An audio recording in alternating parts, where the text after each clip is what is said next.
Estamos viendo, hermanos, sobre esta preciosa verdad de que ser esclavos de Jesucristo es la libertad más gloriosa que podamos disfrutar. ¿Amén? Repito, ser esclavos de Jesucristo es, ¿qué cosa? La libertad más gloriosa que el ser humano pueda disfrutar. Aleluya. Es un contrasentido, hemos hablado, es contracultural. Predicar el evangelio de esta manera, fíjese usted, decirle a alguien, oye, recibe a Jesucristo para que seas esclavo de Jesucristo. ¿Cómo lo entendería usted? ¿Ah? ¿Cómo lo entenderíamos? Humanamente, ¿cómo aceptaríamos esta invitación o no? ¿Ah? Jamás, ¿verdad? Sin embargo, hermanos, el evangelio en la esencia, en su esencia es eso. La esencia del evangelio es esa. Recibe a Jesucristo, sé esclavo de Jesucristo. Porque en tanto y cuando no seas esclavo de Jesucristo, todavía eres esclavo del pecado. Así que, hermanos, a mí me encanta transmitirles estas cosas un tanto profundas para que nuestra fe no esté fundada en platillos voladores. ¿Está bien o no? No, yo quiero que tu fe esté cimentada firmemente en la palabra, en la roca que es nuestro Señor Jesucristo. Aleluya. Y de tal manera, hermanos, que también no veamos el evangelio de una forma tan superficial como hoy en muchos casos se está enseñando, ¿no? Hoy día prácticamente el hombre se está volviendo en el amo de Jesucristo cuando debe ser al revés. Yo he escuchado a ciertos llamados apóstoles incluso decir, yo ordeno que el Señor haga esto, que eso es blasfemia, ¿no? ¿O no, hermanos? Eso es blasfemia. ¿Cómo vamos a ordenar nosotros al Señor? Eso, por favor, por muy bonito que suene, eso es blasfemia, ¿no? Como decía alguien, agarra a Jesús, arrincónalo en la pared y dile que cumpla su palabra. Así, hermano. Entonces, hermanos, ¿pero a qué se debe esto? Yo creo que en muchos casos al concepto muy errado entonces, ¿verdad? Muy equivocado. No se entiende el concepto de lo que significa decirle a nuestro Jesús, tú eres el Señor, tú eres mi Señor. Y tal como hemos visto la semana pasada, cuando la iglesia hablaba de Jesucristo como Señor, es hablar de una cara de la moneda, ¿no? Señor por un lado, pero la otra cara, ¿qué cosa es? Esclavo. O sea, no se puede ser Señor sin tener esclavos, ni se puede ser esclavo tampoco sin tener un Señor. Entonces, rápidamente la iglesia colocó este título en nuestro Señor. Y más aún le dio, como vimos, 3 títulos muy claros. Primero, vimos la semana pasada el título de Kyrios, ¿qué significa? Kyrios, ¿qué significa? Señor. Vimos también Kepale o cabeza y Déspotes, que es dueño. Todos estos 3 títulos fueron dados a nuestro Señor. Y la iglesia entendía muy bien, hermanos, muy bien. Ahora no lo entendemos porque no vivimos dentro de esta cultura, ¿verdad? Dentro de esta sociedad. Pero cuando el apóstol, por ejemplo, el apóstol Pablo escribe, por precio fuisteis comprados, ellos entendían claramente. Por precio fuisteis comprados. Inmediatamente ellos entendían. Imagínate, hermano, que uno y otro creyente, el pastor de la iglesia decía así, hermano, recuerden, hemos sido comprados a un precio muy alto. Ellos entendían varias cosas. Nosotros lo entendemos de esta manera. Sí, el Señor derramó su sangre por nosotros. Grande precio de su amor. ¿Cierto, hermanos? Así lo entendemos. Pero estamos entendiendo solamente una parte. Una parte. Aquel pueblo sí entendía en su completitud. Lo entendía todo. Porque hemos sido comprados a gran precio. ¿Pero para qué? Para ser ¿Ah? Para tener un nuevo dueño. Antes nos tenía un dueño cruel, ahora fuimos comprados con gran precio, pero para tener un nuevo amo, un nuevo Señor, un nuevo dueño amoroso, fiel, como es nuestro Señor Jesucristo. Aleluya. Ahora, cuando el Señor Jesús invitó a la gente a venir a Él, los invitó a que fueran sus discípulos y sus esclavos. El Señor, hermanos, no anduvo en medias tintas. El Señor Jesús no dijo las cosas a medias, las dijo claras. El que quiere venir en pos de mí, niéguese a sí mismo, ¿qué más? Tome su cruz cada día y sígame. El lenguaje para un esclavo. Porque el esclavo moría, ¿cómo moría? ¿Recuerdan? Crucificado. Pero también dijo el Señor, el que quiere venir conmigo, tome su yugo, llevad mi yugo, mi carga. ¿Ah? Únase a todos los que están esclavizados conmigo. Pero decía algo, pero recuerden una cosa, mi carga es ligera. Amén. Mi carga es ligera. Alabado sea el Señor Jesús. Entonces, hermanos, está claro, básicamente esto, que nuestro Señor es nuestro amo y nosotros somos sus esclavos. Vamos a proseguir viendo un tanto esta línea de pensamiento, hermanos, porque nos va a ayudar muchísimo a definir nuestra relación con Dios. Muchísimo. Vamos a poder, creo yo, hermanos, servir con mayor humildad. Vamos a poder sujetarnos mejor a nuestro Dios. Si recibimos esta palabra en el corazón, yo estoy absolutamente convencido de que nuestra relación con Dios va a cambiar. En el sentido de que, creo yo, hermanos, que estaremos cada vez más sujetos a Él, más dependientes de Él, y a la vez con un deseo mayor de servirle y agradarle, que en el fondo es lo que nuestra alma desea. ¿Amén? Es lo que deseamos en nuestro corazón. Como vimos, hermanos, gracias, hermano. Para los primeros creyentes no hubo ninguna duda del señorío de nuestro Señor Jesucristo. El señorío de Jesucristo es uno de los conceptos que últimamente se está hablando bastante en muchas iglesias, pero, a ver, es un concepto, les voy a explicar así, como que se ha adaptado a nuestros tiempos. ¿Está bien? Él es nuestro Señor. ¿Cierto, hermanos, o no? Pero siempre que veamos las cosas adaptadas, hay que ponerse un poquito temerosos. Hay que ponerse un poquito despiertos. ¿Por qué? Porque usualmente, hermanos, lo que se adapta, se acomoda. Se acomoda al tiempo, ¿cierto, no, hermanos? Y si se acomoda a nuestro tiempo, ya no es conforme a lo que el Señor mismo quiso decir. ¿Cómo pensaban ellos? ¿Cómo pensaban nuestros primeros hermanos? ¿Cómo pensaron los apóstoles cuando hablaban acerca del señorío de Cristo? Amados, para ellos no había duda. Él es el amo y nosotros los esclavos. Ese es en esencia el concepto del señorío de Cristo sobre nuestras vidas. Él es mi Señor, Él es mi amo, yo soy su esclavo. ¿Perfecto? Ahora bien, pero no solamente los discípulos vieron a Jesús, escúcheme bien, hermanos, como un Señor terrenal, como un Kyrios terrenal, sino que lo vieron, hermanos, como el Señor de señores. Y ahora sí comenzamos a correr en la palabra del Señor.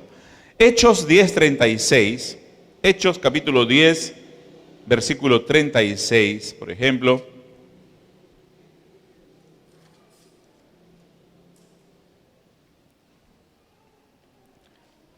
Dice, Dios envió mensaje a los hijos de Israel, anunciando el evangelio de la paz por medio de Jesucristo. ¿Cómo remata el versículo, hermanos?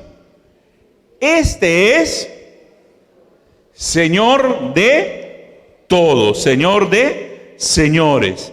Y no solamente, hermanos, el amo terrenal, sino que lo vieron como Él, naturalmente de una manera clara, lo vieron con el Señor de todos, con autoridad divina. Por favor, Colosenses capítulo 2, versículos 9 y 10. Quiero explicar brevemente, pero con la palabra del Señor, por favor, Colosenses 2, versículos 9 y 10. Básicamente el 9, para que tengamos claramente lo que quiero compartir. Porque en él habita corporalmente toda la plenitud de la deidad. Escúchame, hermanos, lo que estaban diciendo los apóstoles era lo siguiente: Jesucristo es el Señor de señores, es el amo sobre todo amo. Jesucristo está sobre el emperador de nuestros tiempos. Por eso los primeros creyentes, siempre les he compartido esto, se rehusaron a decir el emperador de Roma, el César, es el Señor. Nunca aceptaron. Por no decir eso, fueron enviados al circo romano, fueron despojados de su ciudadanía, etcétera, etcétera, etcétera. Pero ellos nunca permitieron esto. ¿Por qué? Porque ellos dijeron estrictamente: Jesucristo es el Señor y Él es el Señor de señores. Y el César es un señor debajo de nuestro Señor Jesucristo. Así de claros. Pero no solamente era el Señor de señores. La iglesia entonces comenzó a enseñar que este Kyrios tan maravilloso también es Dios. Por eso acá la enseñanza: en Él habita, en su cuerpo está la plenitud de la deidad. ¡Qué gloria! Amén, hermanos. ¡Qué gloria!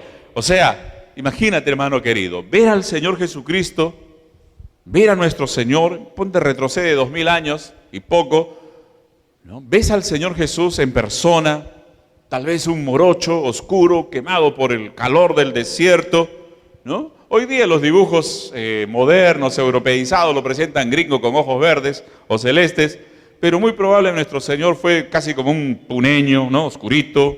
¿Serio? Porque así era el típico judío de la época. ¿Ya? ¿Está bien o no? Así era el típico judío, ¿no? Como nuestros puneños, cara dura, ¿no? Seria, ¿no? No sé, más o menos. Pero en esa persona estaba toda la deidad, toda la gloria, todo el poder, toda la sabiduría, toda la omnipotencia, todo de la divinidad. Tremendo, ¿verdad, hermanos? Usted y yo diríamos: sí, claro, nosotros también hubiéramos creído. ¿Sabe, hermano? Yo dudo a veces. Porque es más fácil creer sin ver que creer viendo. Ahora ustedes entienden cuando Tomás, el famoso Tomás, ¿cierto? ¿Ya? Le dijo: Señor mío y Dios mío. Cuando, escúchame, hermanos, el concepto Señor, el título Señor dado a nuestro Señor Jesucristo significaba entonces ambas cosas. Él es el amo y Él también es Dios. ¿Perfecto, hermanos? Amo y Dios. Ahora permítanme compartirles algo más, una enseñanza más. La Biblia hebrea, el Antiguo Testamento, como conocemos nosotros, fue escrito, valga la redundancia, en hebreo. Y fue traducida al griego, ¿ya? Fue traducida al griego por 70 sabios, algo así, ¿no? Por eso se llamó, la traducción del hebreo al griego se llamó la Septuaginta. Septuaginta. 70 sabios judíos tradujeron al griego. Y en la Biblia hebrea hay dos nombres para Dios. Uno es Adonai, que es Señor, amo absoluto, y el otro es Yahvé, el nombre de Dios, del pacto. Es el nombre que Dios le da a Moisés, ¿no? Yahvé. En realidad no se sabe si el nombre exacto es Yahvé, no se sabe. ¿Por qué? Porque en el hebreo esos nombres están en sus formas consonantes, no hay vocales. Entonces, los judíos nunca pronunciaron ese nombre. Trataron de no pronunciarlo, ¿para qué? Para no pronunciar el nombre del Señor en vano. Entonces, siempre que se referían a el nombre, cambiaban el Eterno, ¿verdad? el poderoso, el Señor, el Adonai, etcétera, etcétera. Pero cuando tradujeron la Biblia del griego al hebreo, los traductores usaron una sola palabra para ambos nombres. Tanto para Adonai como para Yahvé usaron un solo nombre, una sola palabra. ¿Cuál era esa palabra? Kyrios. ¿Qué significa Kyrios? Señor. Fue la única que usaron. Fíjense ustedes. Y los apóstoles aplicaron este título al Señor Jesucristo. Cuando le dijeron, tú eres el Señor, tú eres el Kyrios. Ellos eran judíos, pensaban como judíos, ¿cierto, hermanos, o no? Pensaban como judíos. Por tanto, ellos cuando le decían a Jesús, Señor, ¿qué le estaban diciendo? Ambas cosas. Le estaban diciendo que era el amo y a la vez le estaban diciendo que era Yahvé, el Dios poderoso. Hermanos, ¿captan ustedes el nivel de revelación que tuvo que haber en estos hombres? Por tanto, al ser él el Señor, escúcheme bien, debía ser obedecido como rey y adorado. Ambas cosas. Al ser el Señor, él debía ser, ¿qué cosa, hermanos? Primero, obedecido y entonces también adorado. Ahora ustedes recuerdan, por ejemplo, cuando el Señor sanó a aquel ciego de nacimiento, ¿verdad? Está en Juan capítulo 9. ¿No? No lo vamos a leer. El Señor lo sana y el hombre, luego le preguntan al hombre, ¿quién fue el que te sanó? No sé.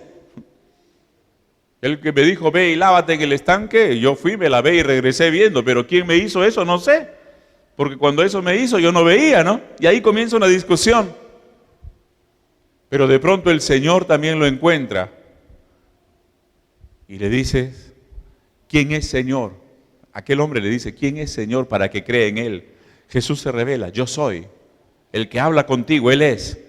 Y aquel hombre que había sido ciego le dijo, creo, Señor, y le adoró. La Biblia dice así, creo, Señor, y le adoró. Y el Señor no rechazó esa adoración, la recibió porque Él era consciente también de su divinidad. Él era seguro, Él sabía que era el mismo Dios. Aleluya, gloria a su nombre. Ahora bien, hermanos, entonces, la idea es esta también, escúcheme bien. Así como los verdaderos creyentes del Antiguo Testamento, esos santos profetas del Antiguo Testamento, a ver, ¿quién recuerda uno? Un profeta del Antiguo Testamento, rapidito. ¿Cuántos más? Sigan, hermanos, a ver, hagan una competencia. ¿Cómo se veían ellos delante de Dios? ¿Cómo se sentían ellos delante de Dios? Como esclavos del Señor.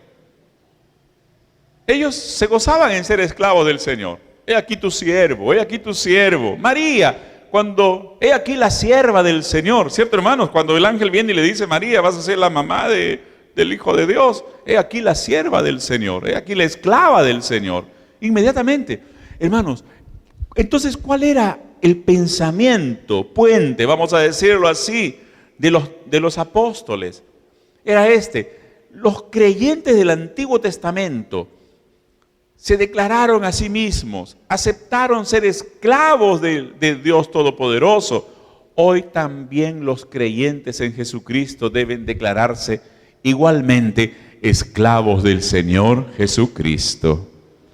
Alabado sea el Señor. ¿Cuántos aman al Señor por ahí, hermanos?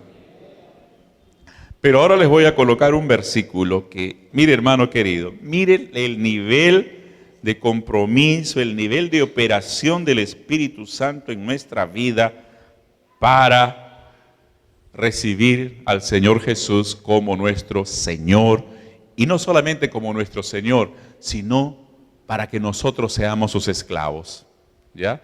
Porque acá está la gran diferencia. Ahora ustedes conmigo pueden captar la diferencia, hermanos. Todo el mundo le dice a Jesús Señor, ¿cierto, hermanos? Ahí está el Señor. La pregunta no es si Él es el Señor o no. Él es el Señor, quieras o no quieras. ¿Sí o no? La pregunta es, ¿tú eres su esclavo? Si Él es el Señor, ¿tú eres su esclavo? Si Él es el Señor, ¿tú le obedeces? Ese es el punto, en lo que respecta a nosotros. Porque Él como Señor seguirá siendo Señor eternamente y para siempre. El punto es si nosotros somos sus esclavos. Ahora, ¿cuándo nosotros somos sus esclavos? ¿Cuándo nosotros podemos decir de corazón, tú eres mi Señor? Por favor, abre tu Biblia en 1 Corintios 12, versículo 3.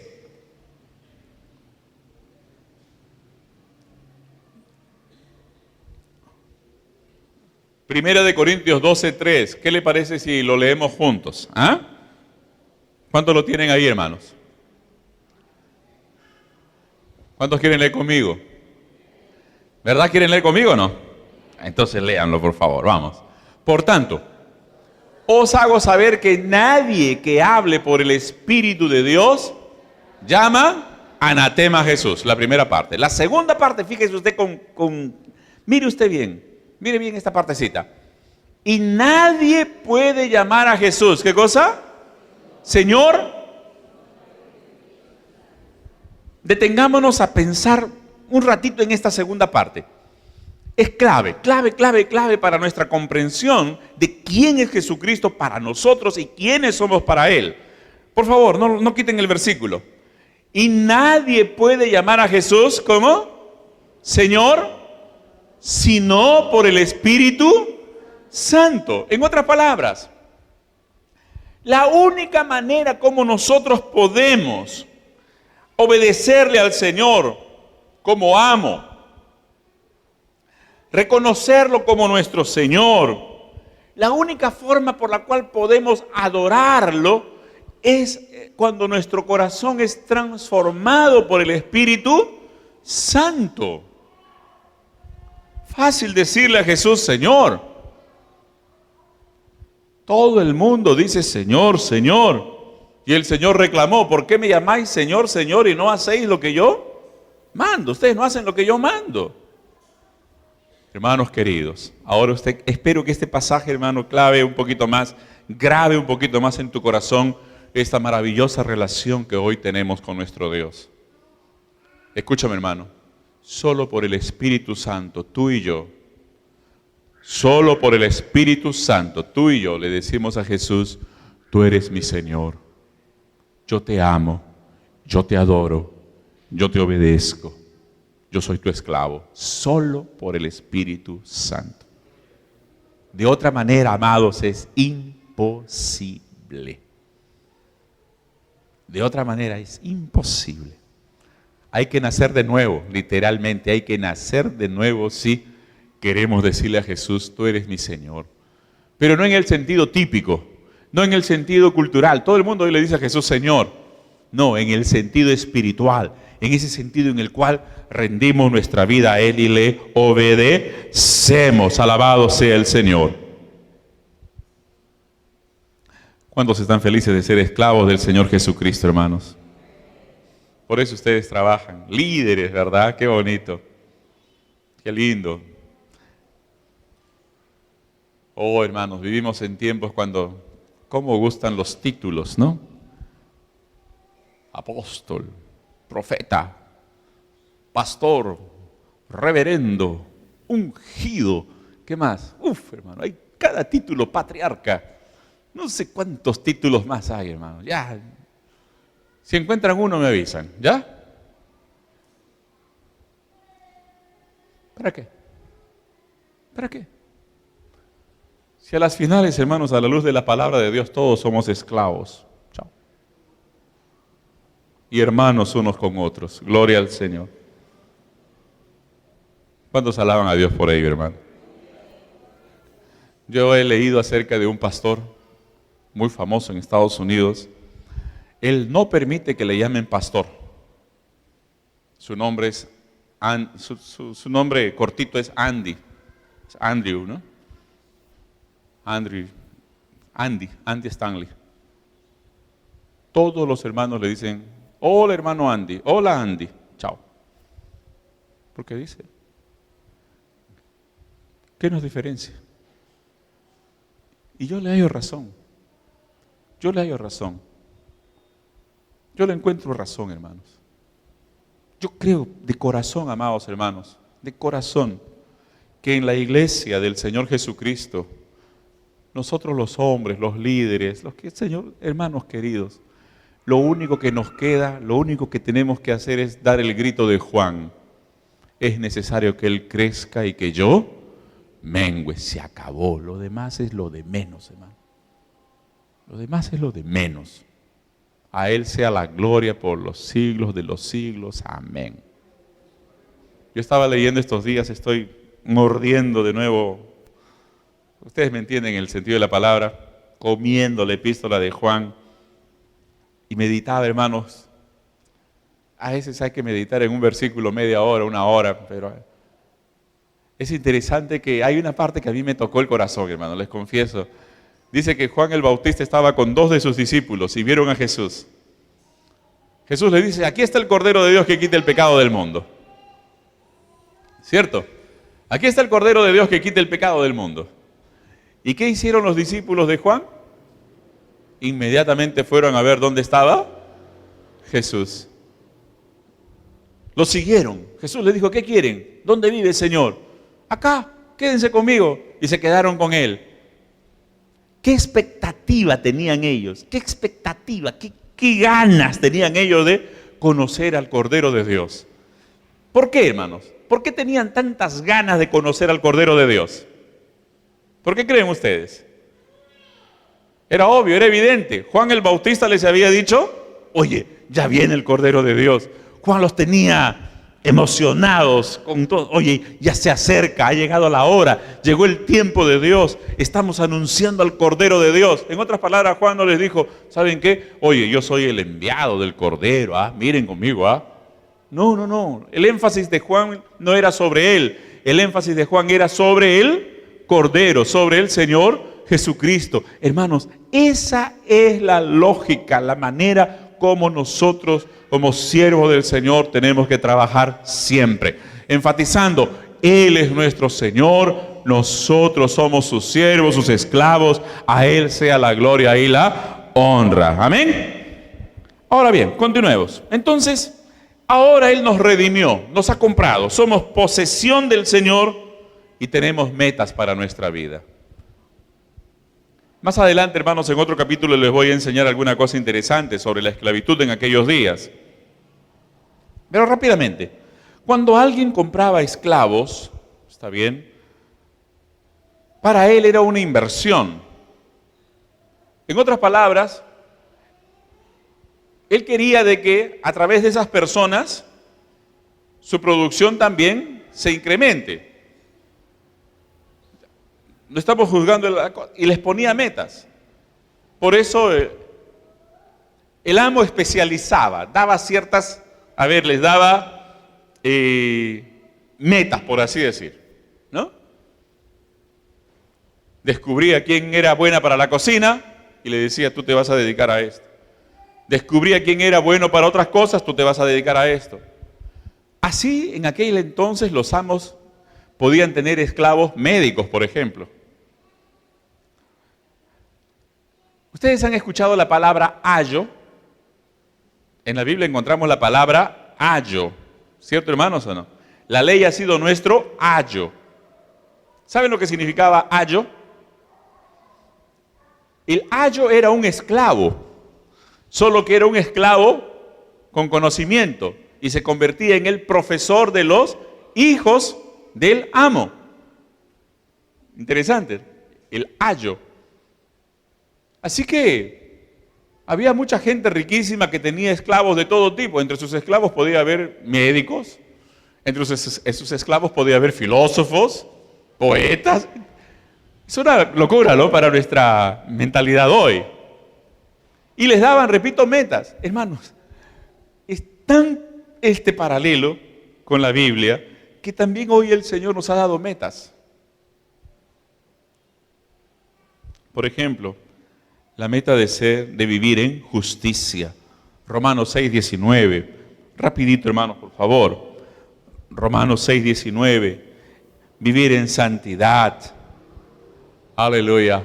Tenemos un pasaje bien largo. Dice aquí, ahora para santificación presentad vuestros miembros para servir a la justicia. justicia, en la última parte. Aleluya. Ahora nosotros como esclavos del Señor, posesión del Señor, somos un pueblo que debe crecer en la obra del Señor siempre. ¿Recuerdan ese versículo, hermanos? Creciendo en la obra del Señor siempre. ¿Dónde está 1 Corintios 15? 58. Si ustedes entienden, es otro lenguaje de tipo de esclavitud. Porque los esclavos tenían que hacer así, producir siempre y cada vez más para su amo. Otro versículo nos habla de un pueblo celoso de buenas obras. Un pueblo adecuado para servir al amo, ¿no? Y más aún, hermanos, estos creyentes genuinos manifiestan un amor profundo por Cristo, y este amor, tal como hemos visto, se manifiesta en obediencia. Aleluya. Y más aún, los que no aman al Señor y no le obedecen, demuestran que no son posesión del Señor. Repito, los que no aman al Señor y no le obedecen, demuestran que no son posesión del Señor. Entonces, hermanos, ¿cuántos creen que Cristo es el Señor? Repito la pregunta, ¿cuántos creen que Jesucristo es el Señor?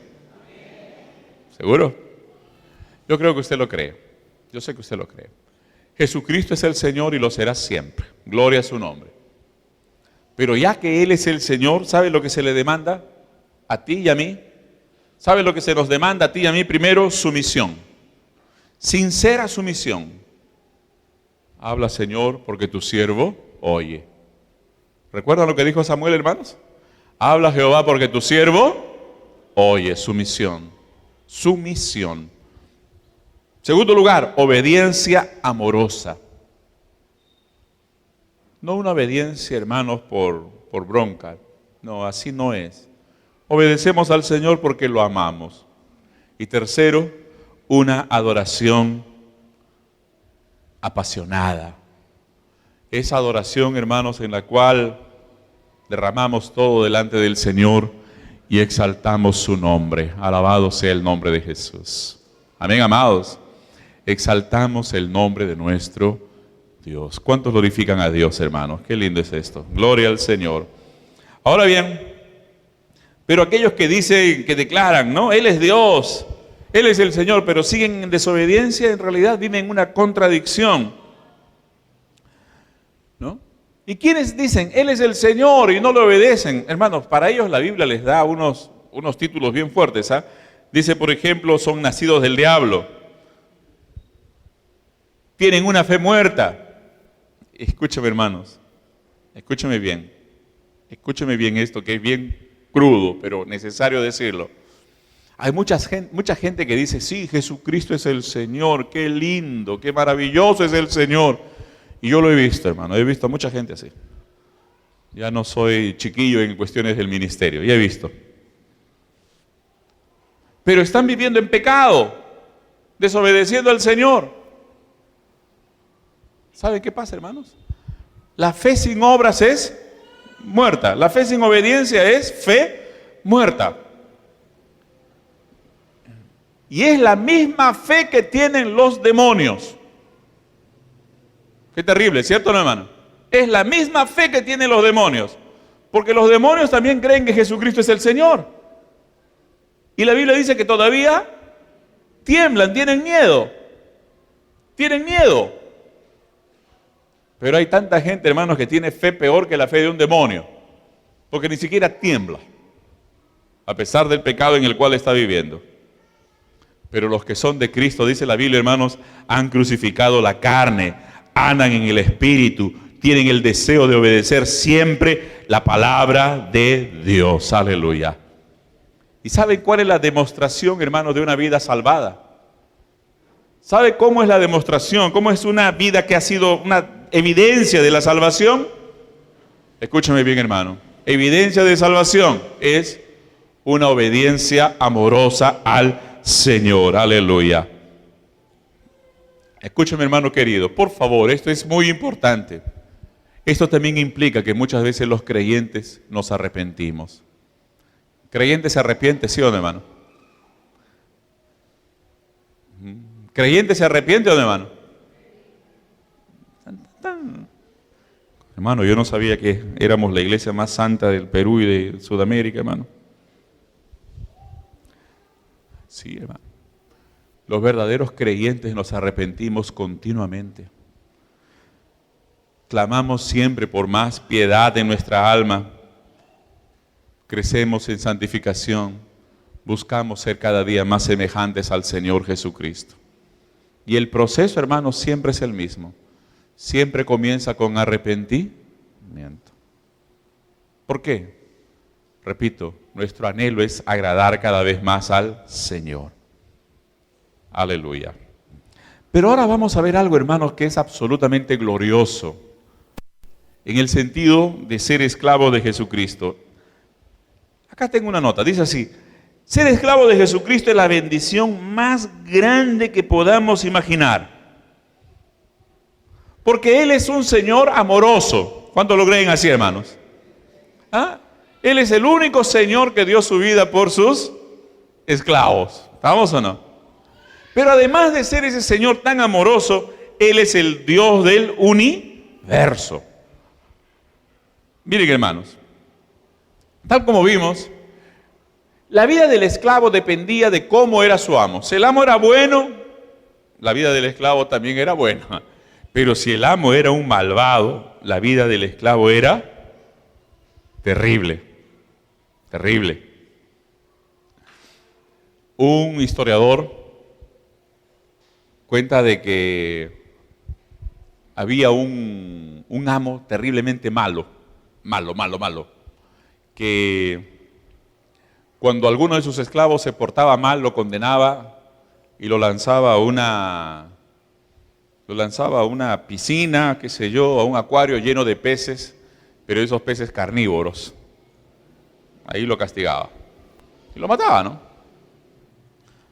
Y un día este rico, estaba incluso con el emperador, y un esclavo se le cayó una jarra, una cosa de porcelana, y su amo se molestó y dijo delante del emperador: métanlo ahí con los peces que se lo coman. Pero el esclavo clamó al emperador, ¿no? César, que no me hagan esto.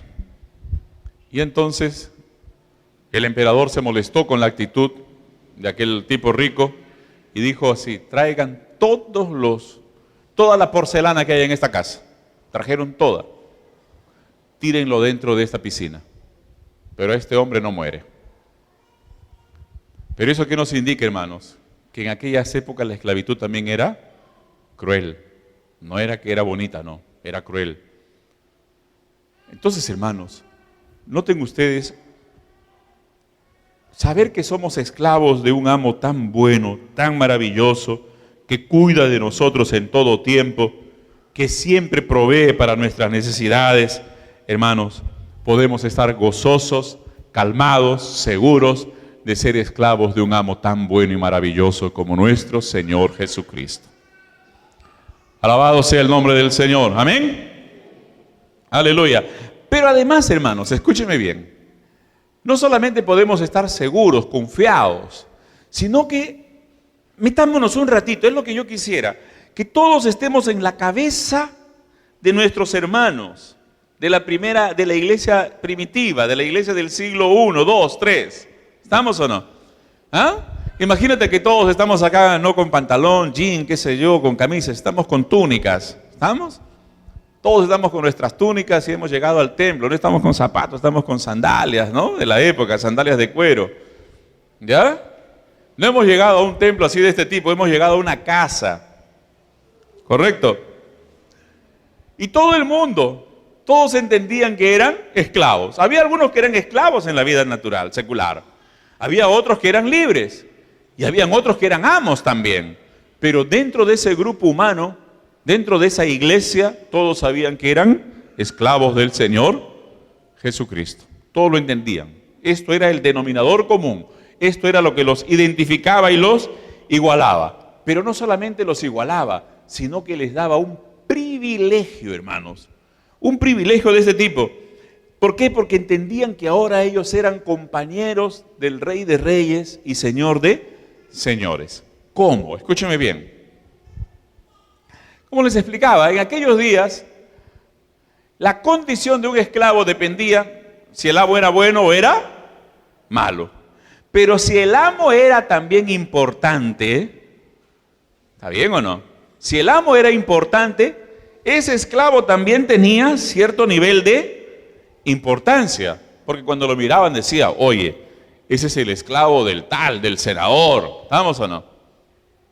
Entonces hasta lo podían respetar un poco, ¿cierto o no? ¿No es verdad? ¿Ah? Lo podían respetar un poco o tenía cierta influencia, ¿no? Tenía cierta influencia. Un esclavo famoso, un filósofo, no me recuerdo el nombre, creo que fue Séneca. Me parece que Séneca fue incluso el maestro de Nerón. O sea, imagínense ustedes el nivel de influencia que un esclavo podía tener, dependiendo de quién era su amo. ¿Estamos? Dependiendo de quién era su amo. Por eso, hermanos, los esclavos del emperador, los esclavos que trabajaban lado a lado del emperador, sus ayudantes, sus filósofos, sus maestros, los que le llevaban en la comida, etcétera, etcétera, eran los esclavos con mayor consideración en todo el imperio. Eran los más honrados, eran los que más honor recibían. Cuando el esclavo del emperador llegaba a un lugar, a un determinado lugar, enviado por el emperador, ay, perdón, hermano.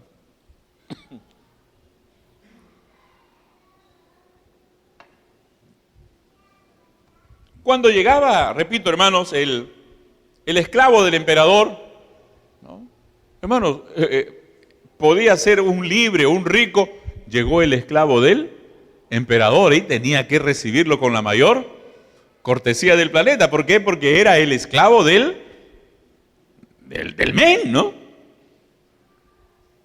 Ahora entremos entonces en la cabeza de los creyentes de ese momento. Si el esclavo del emperador tenía tal honra, imagínate lo que pensaban los creyentes acerca de sí mismos. Para ellos era un privilegio ser esclavos del Rey de Reyes, Señor de Señores, el cual es infinitamente más que el emperador más poderoso de esta tierra. ¿Cuántos glorifican a Dios por ello, hermanos? ¿Se dan cuenta cómo ellos, qué concepto maravilloso? No solamente igualaba, no solamente daba una misma identidad, somos esclavos todos. En nuestros tiempos, ¿cómo hubiéramos dicho? ¿Qué te pituqueas? Finalmente eres tan esclavo como yo. Más o menos, se igualaba. Pero además también elevaba. Recuerda, somos esclavos del Rey de Reyes y Señor de Señores. Aleluya. Ellos se deleitaban con el título esclavos de Cristo. Pero había una cosa más, hermanos. Como esclavos, ellos no tenían gloria propia. No, como esclavos no tenemos nuestra gloria propia. Sino que nuestra gloria, escúcheme bien, está en ser esclavos de Cristo. Repito, es interesante esto. Permítame decirles esto. ¿Qué pasaba cuando ese esclavo del emperador dejaba de ser esclavo del emperador y pasaba a ser esclavo de, no sé, de alguien por ahí? ¿Qué pasaba con ese esclavo? ¿Volvía a ser recibido o no? ¿No? ¿Por qué? Porque como esclavo él no tenía ninguna importancia. Su importancia era debido a su relación. Si estaba relacionado con el emperador, perfecto. Pero si estaba relacionado con otro que no tenía el nivel del emperador, no era el mismo. Perdón, hermanos. Lo mismo sucede con nosotros. Nuestra honra está, hermanos, en que somos esclavos del Señor Jesucristo. No olviden eso. Esclavos del Señor. Aleluya. No en nuestra posición humana. No, hermanos, no. Nuestra gloria no es esa. No. Nuestra gloria no está, hermanos queridos, en nuestros títulos, en nuestro dinero. Es que toda esa cosa que se va a podrir, hermano. ¿Cierto o no? ¿Ah? O al cielo vamos a llegar con nuestro título, doctorado. ¿Ah? O al cielo vamos a llegar con una tarjeta que diga, ¿ah? Con billete. ¿Vamos a llegar así o no? ¿Alguien cree que va a llegar así al cielo o no? No. En el cielo lo único que va a haber, hermanos, es siervos y siervas, como vimos la semana pasada, con el nombre de nuestro Señor Jesucristo escrito en nuestras frentes. Señal de que somos sus esclavos eternamente y para siempre. Alabado sea el Señor. Amados, vamos a quedar por aquí, por favor. Ustedes ya se dieron cuenta. Y si sigo hablando, de aquí a poco ya no voy a poder hablar. Así que mejor ténganme compasión hoy día. Amén. Vamos a ponernos en pie. La próxima semana vamos a continuar. Tenía bastante material un poco para darles, pero hay que respetar al cuerpo. Pero recuerda, hermano querido, qué gloria es ser esclavos del Señor Jesús. Aleluya. Espero, hermano, que este pensamiento domine siempre nuestra vida y a la iglesia. Domine siempre, hermanos. ¿Saben para qué? Para que nunca, nunca, nunca pensemos más de nosotros mismos con respecto de nadie. Para que nunca pensemos, oye, yo soy más que este, o él es más que yo. Sino, hermanos, que todos con humildad podamos decir, gracias a Dios, somos propiedad del Señor Jesús, somos su posesión, somos sus esclavos, y esto es para nosotros un deleite maravilloso. Gloria al Señor. Amén, amados. Aleluya. Esto creo, hermanos, que sirve como un freno para que se eviten esas escalas humanas, pervertidas, ¿no? En la cual hay importancias. Nada de eso. No es que quiera ser comunista, hermanos. Soy bien lejos de ser comunista en realidad. Pero creo, hermanos queridos, de que tenemos que entendernos, tenemos que vernos a nosotros mismos. ¿Quiénes somos? Y esto nos ayuda mucho, hermano. Nos ayuda muchísimo. Nos ayuda a comprendernos a nosotros mismos. Nos ayuda a entender a nuestro hermano. Nos ayuda, hermanos, a vivir como Dios quiere que vivamos, ¿cierto o no? Y entonces también nos va a ayudar a servir al Señor con alegría. Naturalmente el amo colocaba a algunos esclavos como líderes de los demás. ¿No es verdad? Naturalmente el amo colocaba a algunos esclavos como líderes. Tú vas a dirigir la agricultura. Tú te vas a encargar de enseñar a todos los chicos. Y ya, tal vez. Pero al final todos eran esclavos. Amados hermanos, yo creo que esto nos va a ayudar a servir mejor a nuestro Señor. ¿Qué les parece, amados? Y vamos a llevar más fruto para Él también. Gloria al nombre del Señor. Aleluya. Padre querido, gracias te damos. Alabamos tu nombre. Señor Jesús, tú eres nuestro Señor, nuestro Dios, nuestro Señor. Nosotros, Señor, humildemente nos declaramos tus esclavos. Y queremos serlo, Señor, en un sentido estricto, no solamente metafórico, no solamente, oh Dios, en un sentido literario, romántico. Ayúdanos, Padre, danos gracia. Señor Jesús, por el Espíritu Santo hoy te llamamos como nuestro Señor, te declaramos nuestro Señor, ¿ok? Esa es la verdad, oh Señor. Pero danos gracias, Señor, no solamente para declararte nuestro Señor, sino para declararnos a nosotros mismos como esclavos tuyos. Señor Jesús, como siervos de corazón, sumisos, obedientes, adoradores, Señor.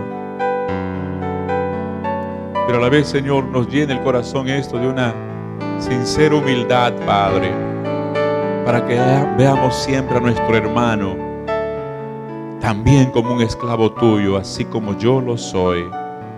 Padre querido, ayúdanos a tener una comprensión mayor de esta enseñanza de tu palabra, Señor, para vivirla, Señor, no solamente para llenar nuestra cabeza con un poquito de conocimiento bíblico, Señor, sino, Padre, para vivir realmente, Señor. Oh Dios Santo, ayúdanos en el nombre de Jesús. Amén y amén. Glorias sean dadas a Dios. Aleluya.